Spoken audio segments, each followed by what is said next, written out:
So many people that have really hit big have gone against the tide, but you have to have great confidence in yourself. You have to be the right person. There are very few people that can pull it off, but when you pull it off, it's great. If you can have a mentor, having a mentor makes a big difference in life. Now, you have to look around who's somebody that you aspire to be or to be like, but having a mentor, it's really just a wonderful thing if you can have a mentor. I went to a great school. I went to the Wharton School of Finance, and in that school, I met a lot of people heading industry today and over the past, very smart people. But I've watched some of the people grow. I've watched some of the most incredible, brilliant students, and they didn't make it like other people made it because they didn't have that drive. They didn't have that never give up ability. I don't know if it's an ability or if you have it, just you can't quit. And I've seen people quitting, and if they would have held out longer, they would have been successful. I've seen it so much. I've seen some of the most brilliant people in the world that never made it because they were quitters. One of the most important things, never, ever quit. Never quit. They were just quitters. They would quit. They just couldn't take it. They couldn't, whatever. One of the things about loving what you do is that it's not work, and therefore you don't quit automatically. It's a lot easier not to quit, but you can never give up. Now, you have to also have flexibility, though. You can't necessarily say, I'm never giving up, and you got to be able to weave and bob. You don't have to go through a concrete wall when you can go over it or around it or under it or something. You have to have flexibility. You have to always be able to change course a little bit, maybe always with that same goal, but don't quit. And we're on this planet for a very, very small period of time. And achievement is something that really gives you great pleasure. And when you achieve something, that's great, but now on to the next. Very important, you keep going. I was no different when I was 20 years old, believe me. I wanted to be successful. I wanted to get out of Brooklyn. I said, Pop, I love you, but I want to get out of Brooklyn. I love Brooklyn, but I want to get out.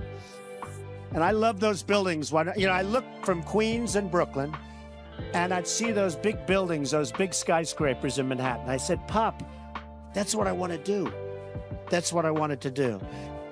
About 8 years ago, I was approached by NBC and Mark Burnett to do a show that they had entitled The Apprentice.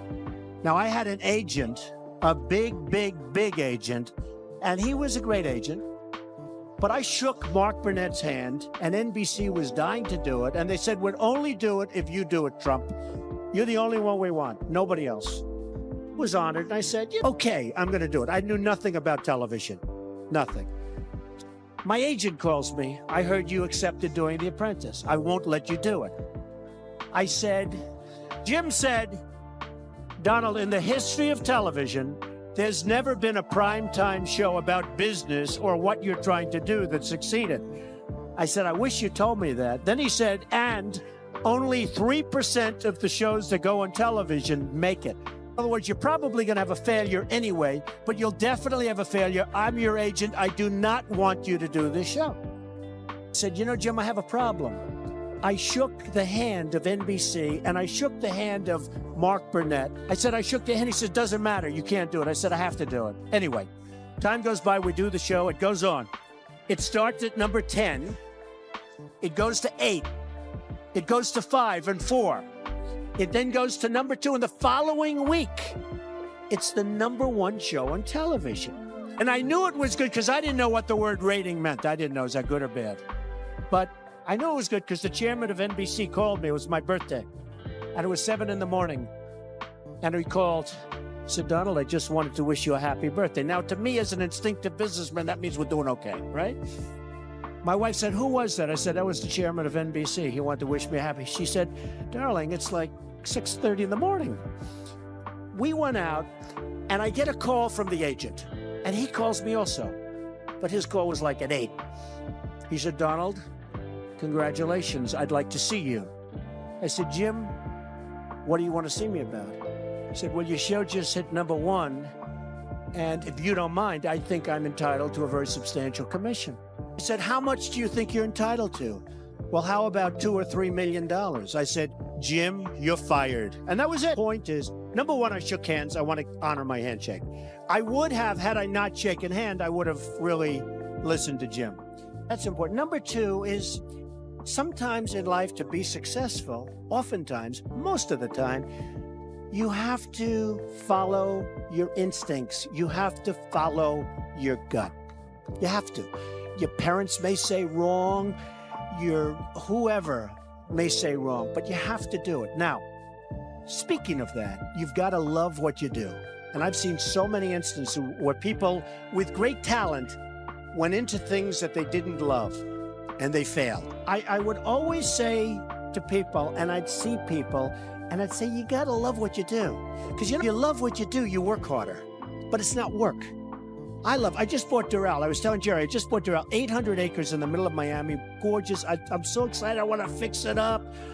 It's sort of not so nice now. It's got the big tournaments, got everything, but it was run by Wall Street people. Wall Street people aren't good for fixing things. They're good for moving paper. That's not good. That's not what we want in the country. I want to do sort of a version of what you did here, but I have many, many jobs like that. I love taking things and fixing, taking things and building. I love building. I almost like fixing better because if you're smart, if you're really smart, you can save a lot of money.